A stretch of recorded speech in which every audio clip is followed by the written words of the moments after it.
Olá, pessoal, tudo bem? Hoje eu estou aqui para falar com vocês sobre equipe de alta performance na prestação de serviço. E, notadamente, vou falar nas áreas que eu tenho mais atuado como consultor, e eu quero começar contando uma historinha que foi um dia que deu um nó na minha cabeça. Um dia que o que eu vivenciei naquele dia, em duas situações distintas, em dois clientes distintos, foi muito antagônico. E eu vou lá contar para vocês. Fui para o Rio de Janeiro, num determinado dia, já faz uns anos, se não me engano, 2014, e, e na primeira empresa que eu fui, eu tinha duas demandas de clientes diferentes. Geralmente eu vou para ficar um cliente um dia só, mas clientes diferentes para período da manhã em um, período da tarde em outro.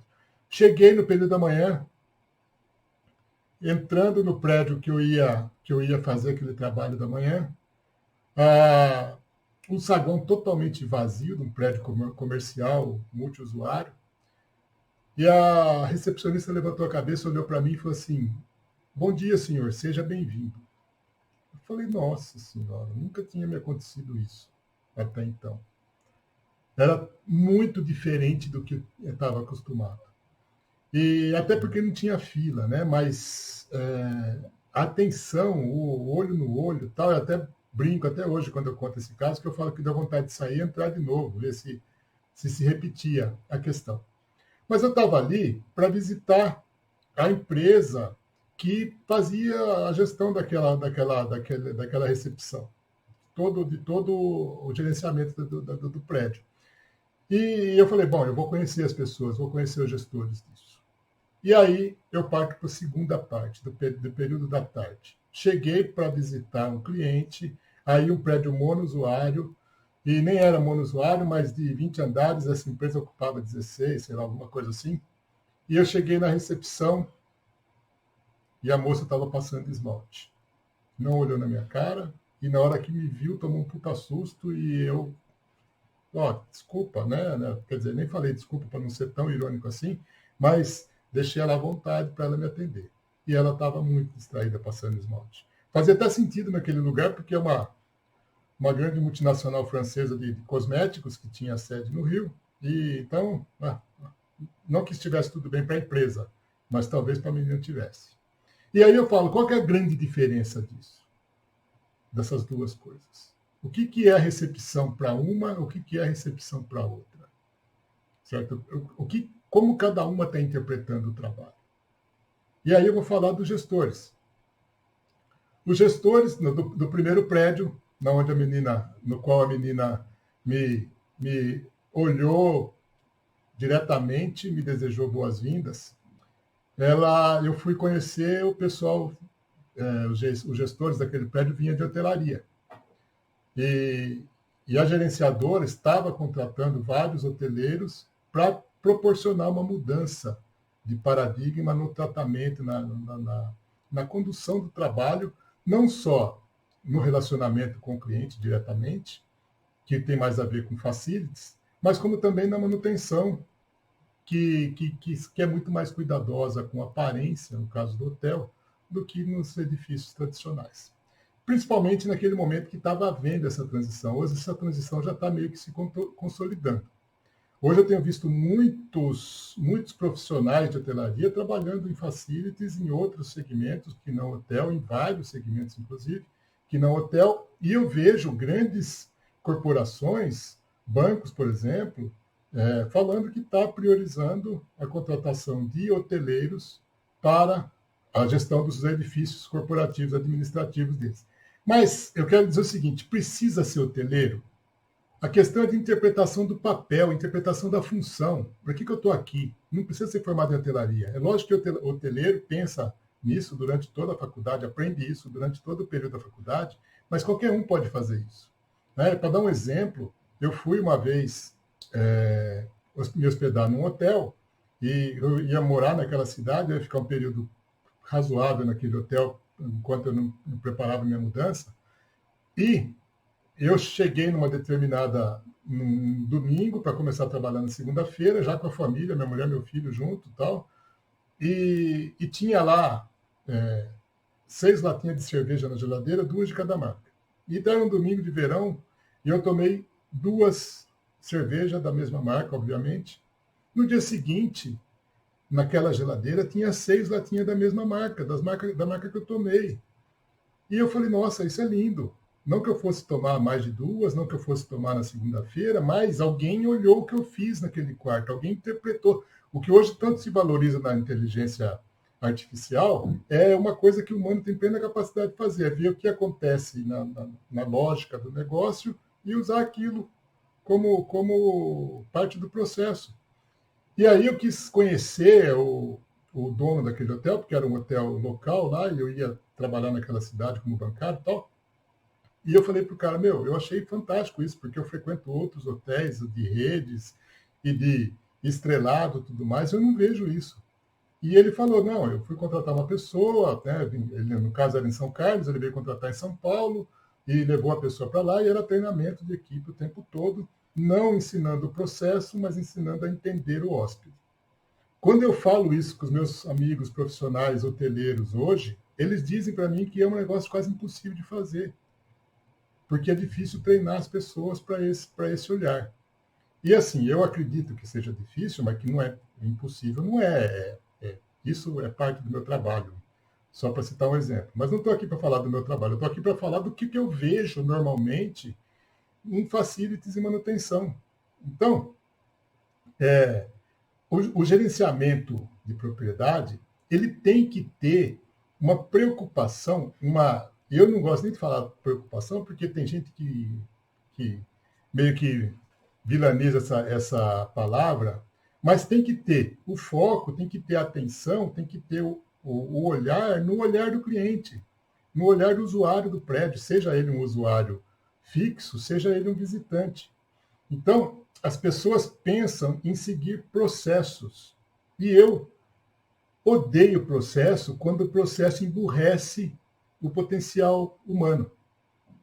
Né? E eu quero falar para vocês aqui sobre a alta performance na prestação de serviço. Não existe alta performance 100% fundamentada em processo. O processo existe, o processo é importante, não deve faltar processo quando você precisar ter padrão. Por exemplo, se você tiver várias unidades, uma rede de qualquer coisa, que tiver que ter padrão, processos auxiliam muito nisso. Mas, por outro lado, o processo impede a espontaneidade, impede as pessoas de pensarem em como melhorar aquilo. Né? Então, tinha um amigo que dizia, ele repetia muito isso e virou lei na minha cabeça. Processos, né, procedimentos só devem ser descritos quando na falta deles incorrer em risco, a falta deles incorrer em risco iminente, risco grave. Então, se for pensar dessa forma, qualquer coisa pode ser risco ou tudo pode não ter risco. Tem que pensar o que é risco de fato.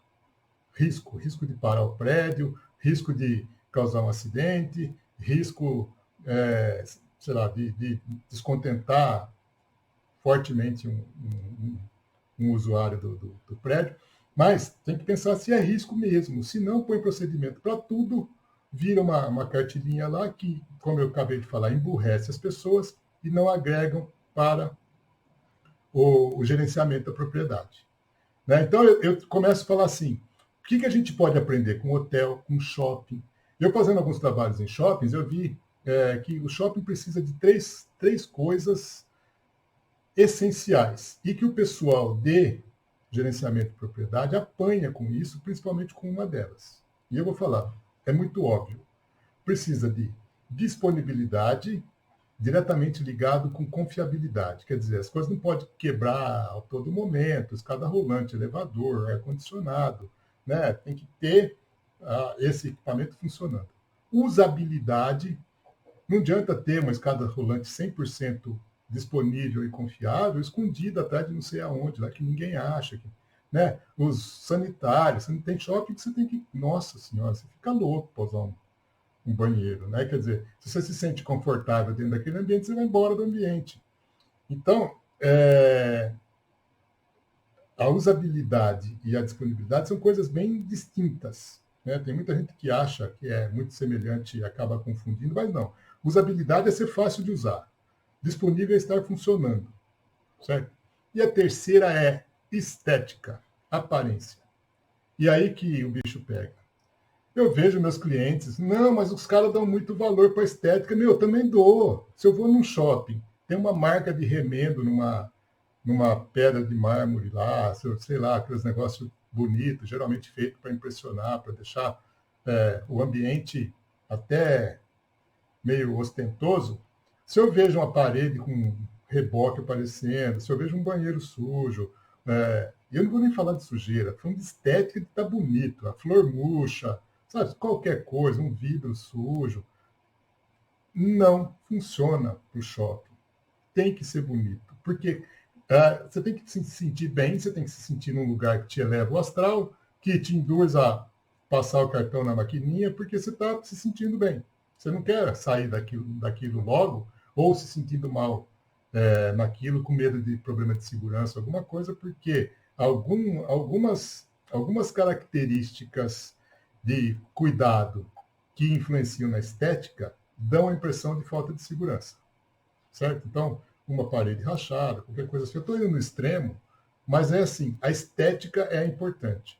Hoje, os prédios corporativos estão com o mesmo tratamento, com o mesmo sentimento. Tem um conceito muito usado na Disney que eu, eu repito às vezes, mas que ele é polêmico, que fala assim, quem é seu concorrente? Seu concorrente é qualquer um com quem você possa ser comparado. Ou seja, se eu ligo na farmácia, fui super bem atendido na farmácia, depois eu ligo no banco e fui mal atendido no banco, eu comparo o banco com farmácia. Eu não posso abrir conta na farmácia, não posso comprar remédio no banco. Mas eu estou falando de um serviço que os dois prestam, que é o atendimento telefônico. Então, quando você entra no seu prédio corporativo, você compara com o hotel, você compara com o shopping, você compara com a sua casa, você compara com o prédio que você mora. E não tem jeito de não comparar. E aí, a gente começa a ver que o problema é de liderança e de gestão e de treinamento no conceito das equipes. Eu vejo, até estou gravando esse vídeo aqui por demanda, por solicitação da AEA, que promove cursos e treinamentos na área de arquitetura e engenharia, e eu vejo que na própria grade da AEA, a grande maioria dos cursos, talvez a totalidade, é curso técnico, não é curso comportamental. E não adianta você melhorar o processo ou ensinar o cara o detalhe do detalhe técnico para refrigeração, por exemplo, se ele tiver uma postura ruim. Ele vai descontentar o hóspede, o usuário, o visitante, seja lá quem for. E aí, não é que uma coisa exclui a outra. As coisas são complementares. Tenha os melhores técnicos que você puder ter, mas, por outro lado, tenha as melhores pessoas e profissionais em termos de comprometimento, engajamento, relacionamentos interpessoais, não só entre a equipe, mas com os terceiros, né, e com os usuários e visitantes. Mas isso tudo tem a ver com visão de gestão. E eu quero fundamentar aqui esse restante de vídeo com base na liderança. O que é uma equipe de alta performance no meu conceito? Equipe de alta performance são aquelas que entregam mais que 100% da meta, ou seja, elas criam excedente, elas entregam mais do que aquilo que se espera delas formalmente, de forma consistente, sem grandes oscilações, então tem padrão, independente do processo. Elas têm padrão. Tem padrão porque tem um nível que a régua só sobe. E o terceiro tópico é, no ambiente de desenvolvimento pessoal, satisfação pessoal e desenvolvimento profissional. Então, são 3 tópicos. Primeiro, entrega acima da meta, consistência, não fica variando um dia sim, um dia não, e ambiente. Ambiente de satisfação pessoal e desenvolvimento profissional. Quem não está satisfeito no ambiente de trabalho não trata bem as pessoas.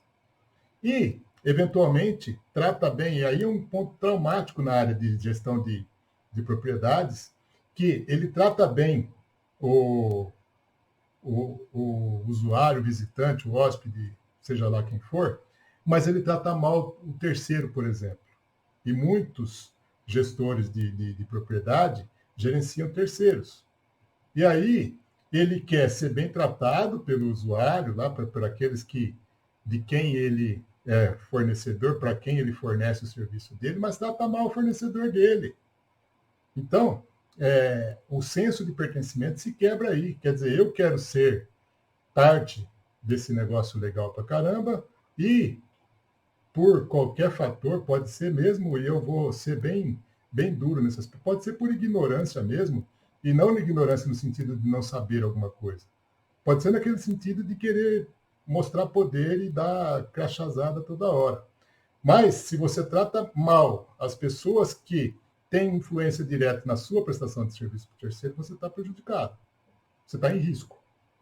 Então, assim, trate os seus fornecedores do jeito que você trata os seus clientes. Né? Imagina que muita gente dessas empresas que são fornecedoras de gerenciamento, que eu trabalho para muitas delas, felizmente, eu sempre falo isso para eles. Falo, não adianta você querer que o seu cliente te trate bem, o seu grande contratante lá te trate bem, você quer uma parceria em termos estratégicos com ele, e vive pisando no pescoço do fornecedor lá que está, por algum motivo, numa situação de inferioridade e depende do seu gerenciamento para tocar aquilo.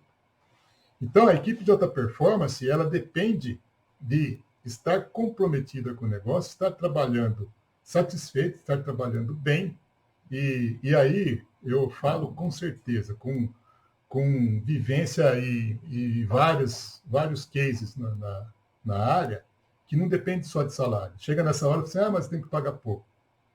Não, se você pagar muito pouco, você não vai ter mão de obra qualificada. Se você pagar mais que o mercado, você vai quebrar. Então, dentro de uma faixa aceitável do mercado, que pode variar um pouco acima, um pouco abaixo, seja o mais justo, o mais leal, o mais ético, respeitoso, e compartilhe seu conhecimento, compartilhe sua visão, que com certeza você vai criar uma equipe melhor do que você tem hoje. Certo? Equipe de alta performance tem um processo para você desenvolver, começa na contratação, eu falo que tem uma linha de gestão do desempenho. Então, a gestão do desempenho começa lá na definição do perfil. Né? Então, muita gente contrata pelo preço e depois fica exigindo qualidade. Não vai ter qualidade. Então, pode ser, dentro do preço X, eu vou escolher o perfil. Não é só definir o preço. Mas, então, e aí você contrata pessoas mal qualificadas e não que sejam mal pessoas despreparadas para fazer aquilo. Se ensinar, se tiver acompanhamento, se tiver um processo de desenvolvimento bem desenhado, ela aprende. O problema é não querer fazer isso. E aí, carrega no processo.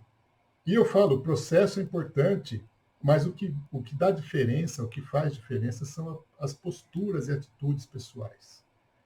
Então, eu tenho um exemplo que eu gosto de citar também de farmácia. Né? Farmácia, eu até, pelos meus cabelos brancos, não sou um grande usuário de remédio, mas eu acabo usando farmácia, porque farmácia hoje tem vários itens que eu uso de qualidade de vida.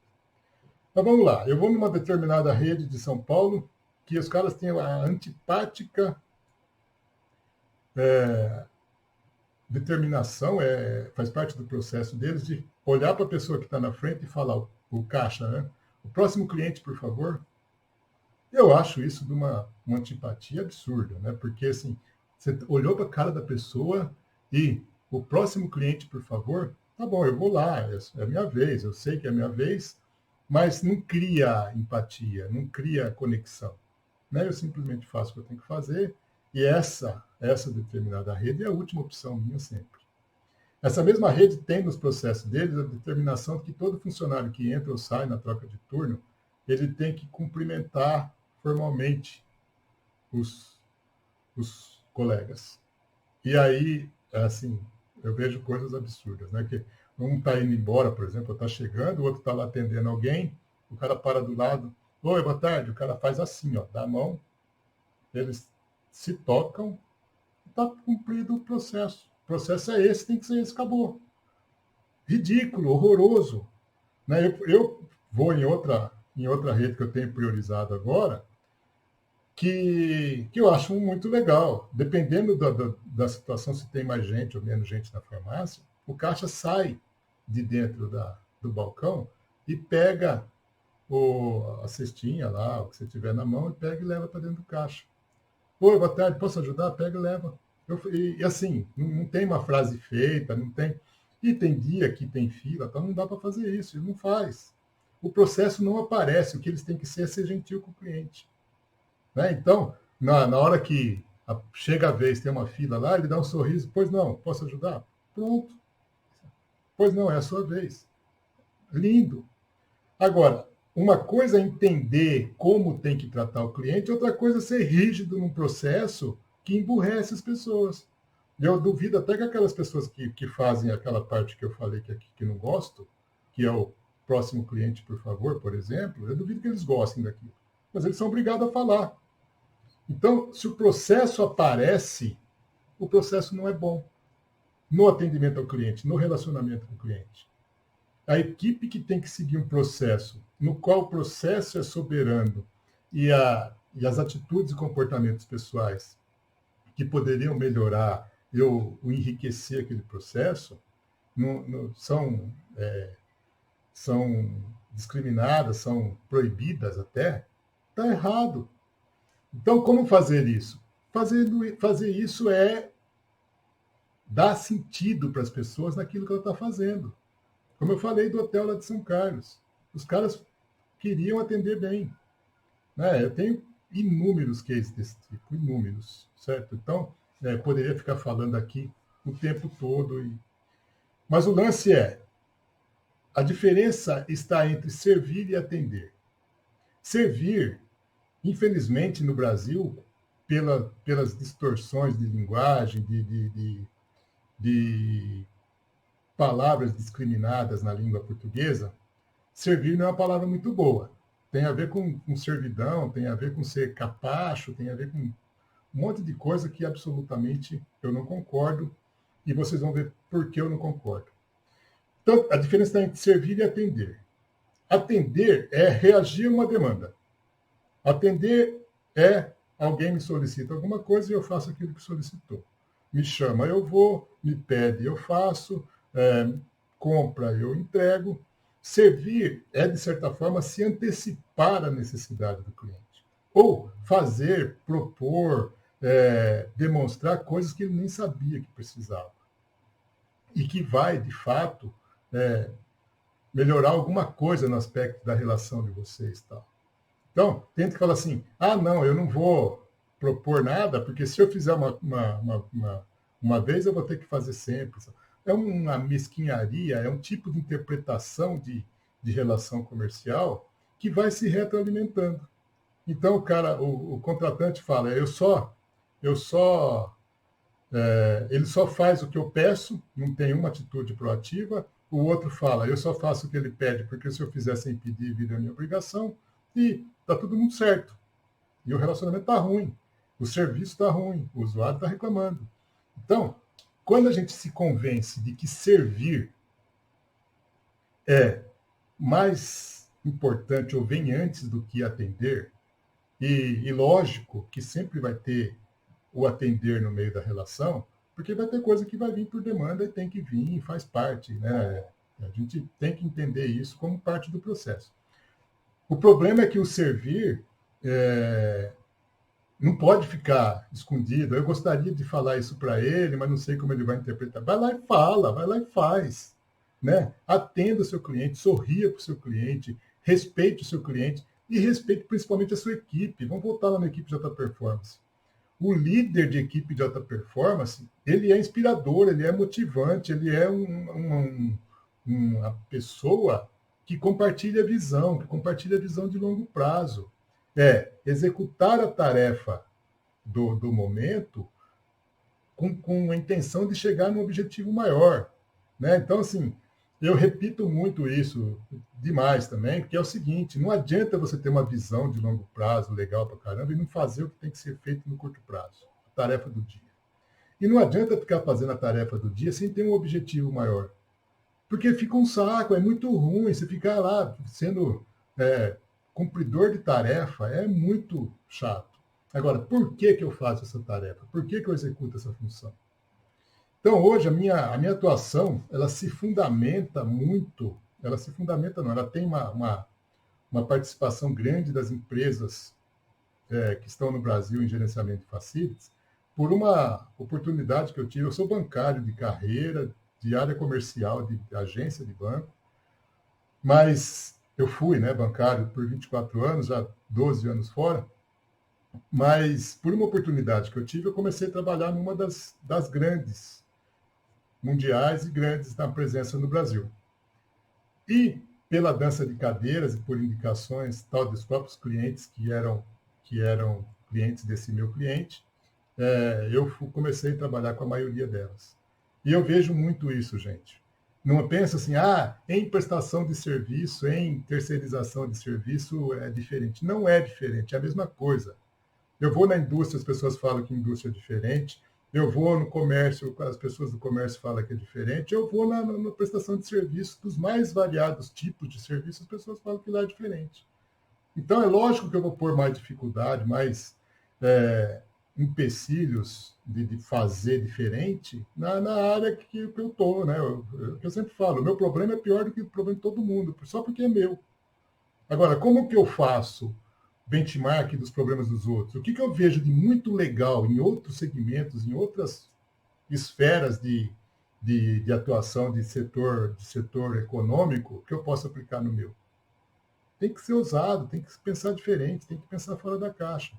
E eu repito, citando mais uma vez a AEA com seus inúmeros cursos aí para engenharia e arquitetura, se se especialize cada vez mais, aprenda tecnicamente muito da tua função e pense fora da caixa, trabalhe em equipe, pense em liderança disruptiva, seja um líder diferente do que o mercado tem hoje, porque essa mudança que eu comecei a ver lá em 2013, né, mais de perto da hotelaria entrando em facilities e manutenção predial, não hotel, é irreversível, por exemplo.